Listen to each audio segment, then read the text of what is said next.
Agora o debate do dia com Denise Campos de Toledo. Bom, a reforma da Previdência proposta em discussão no Congresso acabou estabelecendo um novo jogo de forças na conjuntura política do país. E nós vamos falar sobre isso agora com os cientistas políticos, o Rubens Figueiredo, que é consultor da Fundação Espaço Democrático, e o Rafael Cortes, que está aqui do meu lado, também cientista político da Tendências Consultoria. Uma boa noite aos dois. Boa noite. Bom, nós estamos vendo ainda a tramitação, complicou um pouco mais hoje. Ontem foi uma vitória muito grande do governo, já que o projeto é apresentado pelo governo. E eu queria começar falando com o Rubens a respeito disso. Rubens, quem sai vitorioso no caso de aprovação, porque houve toda essa discussão ontem, se foi o Congresso que assumiu essa responsabilidade, Rodrigo Maia sai aí como o pai, entre aspas, da reforma, ou o governo sai vitorioso porque ele vai usufruir de eventuais vantagens para a economia, né? Sim, a primeira coisa a observar é que os resultados dessa reforma não serão sentidos tão imediatamente. A reforma não é um plano real, algo que muda a vida das pessoas de uma hora para outra. E depois o que chama a atenção é que o Bolsonaro, sem ligar para o Congresso, de costa para a classe política, sem um partido forte e sem um articulador político, sem líder de governo, consegue ter mais votos do que teve Lula quando fez a reforma e o Fernando Henrique quando fez a mesma reforma da Previdência. Eu acho que o Congresso ganha um protagonismo que não tinha. Hoje ele está definindo uma agenda própria de reforma tributária, de reforma administrativa. Isso é o que existe de novo no quadro político. Agora, Rafael, mesmo com o presidente sendo contra o presidencialismo de coalizão, ele acabou cedendo em emendas, concedendo recursos agora, nessa última hora de votação, no momento mais urgente. Então, ele entrou um pouquinho naquele toma lá da cá, não é caixa 2, não é dinheiro de corrupção, até faz parte do orçamento, mas houve essa prática de novo, né? E acho que salutar. Eu tenho uma visão contrária a essa ideia que é muito comum ao bolsonarismo, ao presidente Bolsonaro, de associar práticas políticas, negociações, seja via cargo, seja liberação orçamentária, como algo necessariamente negativo.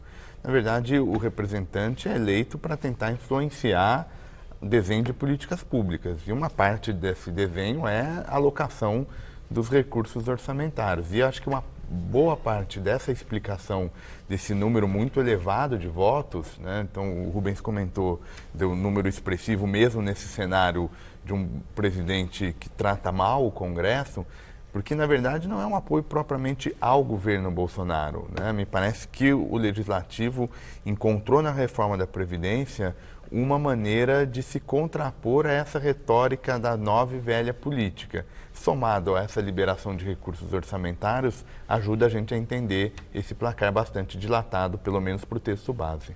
Agora, Rubens, até que ponto as manifestações a favor da Previdência, criticando as lideranças políticas, influenciou esse resultado lá no Congresso? Você acha que teve algum peso na posição do próprio Congresso? Eu acho que se teve foi pequena.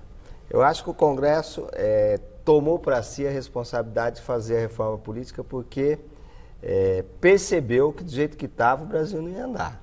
E se o Brasil não anda, não é ruim para o presidente, Rafael. É ruim para a sociedade, é ruim para os deputados que também são eleitos. A nossa Previdência gera um déficit só na União de 270 bilhões e cresce 50 bilhões por ano. Se o Brasil fosse um país normal, com o número de idosos que tem, ele gastaria 4% do PIB. Ele gasta 13%. Então, está tudo errado, é uma questão de aritmética. É lógico que manifestação na rua a favor da reforma é algo absolutamente novo, porque a reforma não chega a ser exatamente uma providência, uma iniciativa popular. Agora, o Datafolha mais recente mostrou que hoje no Brasil existem mais pessoas apoiando a reforma do que sendo contra. Agora, Rafael, nós tivemos o Centrão se manifestando, se posicionando e conseguindo conduzir, em parte, as conversas aí durante a tramitação na Câmara, pelo menos, e nós tivemos a derrota dos partidos de oposição, inclusive com dissidentes, né? Porque havia orientação de voto, se questionou, discutiu até a possibilidade de alguns deputados serem expulsos do partido, né? Se cogitou essa possibilidade, como já aconteceu no passado. Mas, no final, acabaram aceitando, pelo menos de princípio, é isso que aconteceu. Mas eu acho que são dois pontos que também chamam a atenção, né? A oposição, acho que primeiro mostrou que a reforma mostrou que a governabilidade é basicamente um problema de coordenação da centro-direita, né? Por mais que a oposição faça barulho, tente atrasar as negociações e o andamento da matéria, ela não consegue fazer muita coisa em termos de conteúdo. Então é basicamente um problema de como essa centro-direita vai se organizar, né? A gente teve um início muito tumultuado, né, por conta do estilo do presidente de exercício de poder, mas como o Rubens comentou, a reforma da Previdência ganhou um status diferente. Era um status de urgência e de que sem ela as coisas não andariam. Então, acho que houve uma pressão nesse sentido e aí esse resultado mostrando que o poder de coordenação da centro-direita atualmente é muito grande e resta a oposição só fazer barulho mesmo. Agora a oposição não está conseguindo se reinventar, né? Mas eu acho que ela acaba até levando um apoio maior a temas como a reforma da Previdência, que não é uma questão popular em nenhum lugar do mundo. Não é? Não. E teve uma adesão, eu acho que você não acha que pode atribuir em parte a esse jogo de forças também que a gente tem, oposição contra a situação?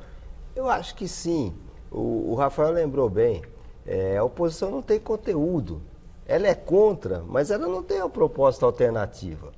Hoje, se você pegar os índices de aprovação do Bolsonaro, pela primeira vez na história, um presidente tem mais apoiadores na classe mais escolarizada do que na menos escolarizada. Collor, Fernando Henrique, Lula, Dilma, todos eles foram candidatos e presidentes dos pobres. O Bolsonaro não é. E eu acho que a sociedade ficou mais politizada e mais informada com a questão da Previdência. Quando a Previdência começou a ser discutida no governo Temer, a esquerda conseguiu espalhar para a sociedade a ideia de que ia retirar benefícios.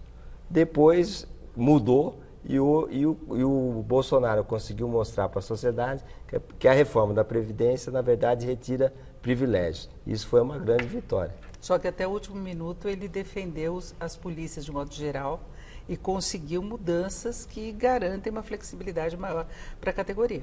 Bolsonaro é Bolsonaro, né? Bolsonaro, o que significa esse Bolsonaro sendo Bolsonaro?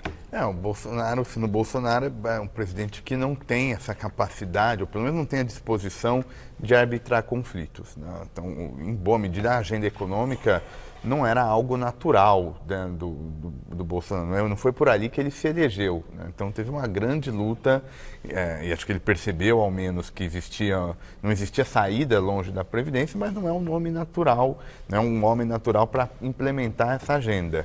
Então, quando ao longo da tramitação a gente viu ele, na verdade, jogando contra a reforma em diversas oportunidades em termos de conteúdo. O que nos coloca, Nenise, pelo menos aos meus olhos, uma questão de passar da reforma da Previdência, tirando esse problema que é muito urgente, qual vai ser o peso da agenda econômica entre os temas de escolha do presidente, que acho que vai dizer muito sobre como é que a economia vai caminhar nos anos à frente. Mas a economia está na agenda do Congresso e a gente tem agora duas propostas de reforma tributária, uma na Câmara e no Senado. A gente não sabe também se é uma disputa interna, né, no Congresso, mas o fato é que as duas são semelhantes nessa questão de simplificar o sistema tributário e parece que elas vão ter mais força do que a proposta que ainda deve ser apresentada pelo governo.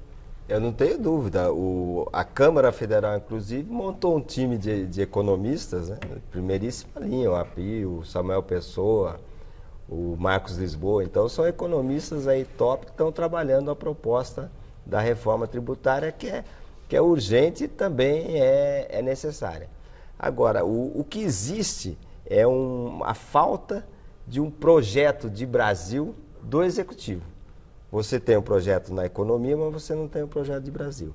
E quem está apontando, por incrível que pareça, a instituição que tem menos prestígio na opinião pública, que é o Congresso Nacional, hoje é quem oferece para o Brasil uma proposta de futuro, uma visão de sociedade mais completa do que aquela que o Executivo oferece. Bom, a gente tem propostas bem amplas aí por parte da equipe econômica, não é, que tem como titular o Paulo Guedes. Agora você falou desse proposta de Brasil. Eu acho que essa proposta de Brasil tem muito a ver com os pontos defendidos pelo presidente, quando ele coloca, por exemplo, nessa semana, que ele quer um ministro supremo extremamente evangélico. É muita posição dele, como é em relação a questões ambientais, como é em relação à questão da arma, de código de trânsito e por aí vai. É muito carimbo do presidente, né?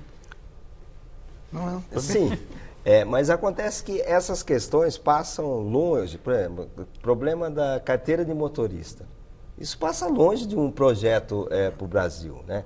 O que o Brasil vai ser? O Brasil vai ser um país que vai deixar os estudantes que têm mais dinheiro estudar na universidade ou vai equacionar essa questão? O Brasil investe 6% do PIB na educação. Isso é um padrão da OCDE. Agora, nós investimos tudo errado. Nós vamos fazer isso, nós não vamos melhorar a gestão, o SUS vai continuar do jeito que é. Então, tem que ter essa proposta. A vida das pessoas vai melhorar? Nós vamos abrir o Brasil ou vamos fechar? Agora, a questão que se o ministro vai ser evangélico ou não, isso nós vamos ter que suportar. E o Brasil vai ter que ser maior que isso. Porque o Carlos Bolsonaro vai continuar tuitando, o Olavo de Carvalho que está quietinho, a gente não sabe o que pode acontecer. Tudo isso pode Um dos filhos pode vir a ser embaixador nos Estados Unidos, também é uma novidade de hoje. Então, cada dia vai ser um sobressalto. Mas essa disputa de quem leva a agenda adiante, no final das contas, não pode produzir um resultado bom para o país, o Congresso disputando espaço com o governo? Em boa medida foi o que aconteceu, né?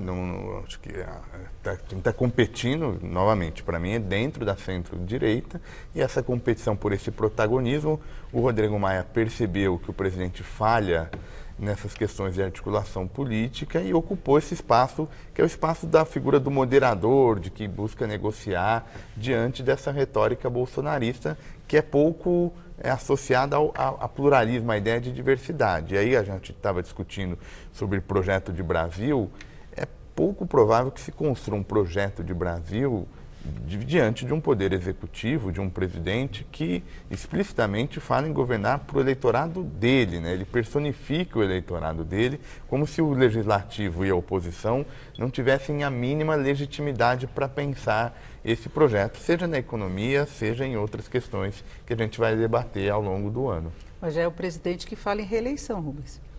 Ele ganhou o campeonato mundial de antecipação de eleição. Há menos de 6 meses já está discutindo quem são os nomes. Agora, no Brasil, 15 minutos é muito tempo, né? Então não dá para a gente falar o que pode acontecer no futuro. Agora, o que a gente teve nesses primeiros 6 meses foi um período extremamente conturbado do ponto de vista de Bolsonaro e seu entorno. O início o trio Ternura, a Damares, o Vélez Rodrigues, o Ricardo Salles. Foi tocado pelo Weintraub.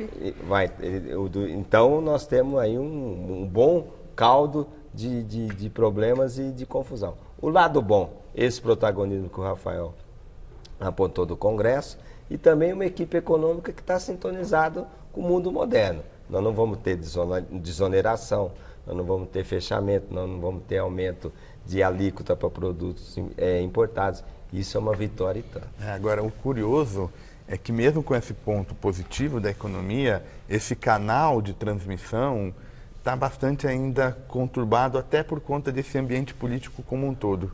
Se a gente olha a reforma da Previdência, ela passou bem, né? Ela tem tramitado muito bem a despeito de todos esses problemas. Mas do ponto de vista econômico ainda o nível de incerteza é tão alto, porque em paralelo à economia caminhando, né? A agenda econômica caminhando, tem tanto problema não resolvido que o efeito econômico acaba sendo diminuto, daí um problema maior para a popularidade presidencial. A economia crescendo pouco. Crescendo pouco, mas você tem. Fala-se muito pouco do que está acontecendo vamos dizer, na microeconomia.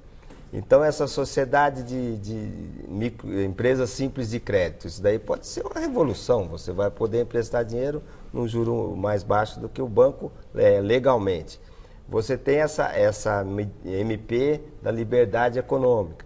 Você teve o cadastro positivo em 6 meses. Então, são mudanças na concepção da economia e no caráter do nosso modelo produtivo que são muito importantes e que devem ter a devida relevância e no futuro o impacto que a gente espera.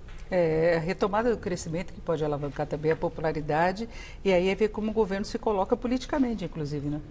E aí é curioso, porque para curto prazo a tendência de até essas medidas surtirem efeitos, não terem grandes novidades, mas aí essas duas questões lá na frente se encontram, né? A economia mais forte, que em algum momento deve acontecer, inclusive como resultado dessas medidas, mas como é que a Câmara vai ficar né, em apoiando matérias que, na verdade, podem fortalecer o presidente. E aí, voltando ao ponto da sua primeira pergunta, em alguma medida vai ter uma disputa de quem leva esse dividendo eleitoral, portanto, imagino que tenha mais barulho político por aí.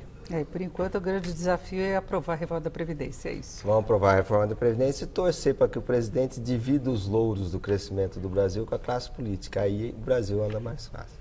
Perfeito, eu agradeço muito a participação do Rubens Figueiredo, que é cientista político, e também Rafael Cortes. Muito obrigada aos dois, uma boa noite. Laerte, Luciana.